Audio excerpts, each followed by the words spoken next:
Okay, so the best thing we can do for this problem is to draw the stack and figure out where exactly or what exactly we need to type into argv of 2 to overwrite the value pointed to by pointer 2, which is school 2, and write into school 1 so that we can replace Army with Navy after they've typed it in already. So what's our stack look like? Well, we look at school 1. That is the first thing on the stack. So school 1 is the start. And school 1 is 8 characters.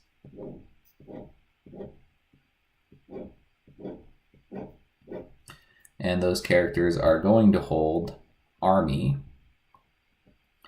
/0 after they enter it. So that's going to hold Army whenever we copy that value from argv1 into pointer 1, which points to school 1. So that's what's going to go there. Next, we're going to have school 2. That's stored in memory. So we are going to have 1, 2, 3, 4, 5, 6, 7. School 2 is going to be copied from pointer 2, which is getting written to by pointer 2, which is copied from argv of 2. So we need to figure out what argv of 2 is going to be so that it overwrites Army. So we don't actually care what ends up getting written into school 2 to start. We can just kind of put X's here to indicate that we don't care. So we want to write 1, 2, 3, 4, 5, 6, 7, 8 X's. And then that point we are at where Army is being written. So we want to overwrite Navy. So we want to say for those first 8 characters, we don't really care what they are.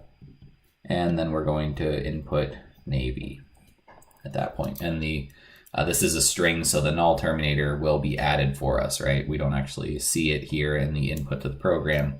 So that's all we have to do. We just have to figure out how many characters are we overwriting.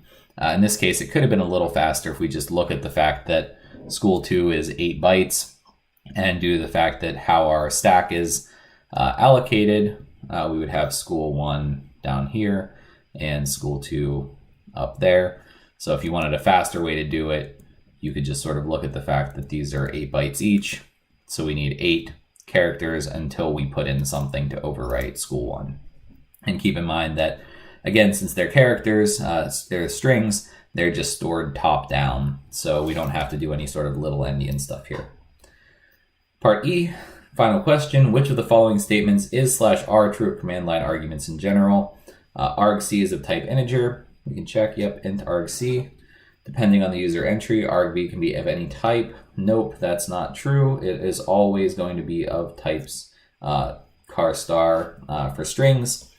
Each of the arguments passed to main is stored in one of the argv locations. Yep, and we can just look at our program to see that, yeah, all of these arguments coming in are being stored there.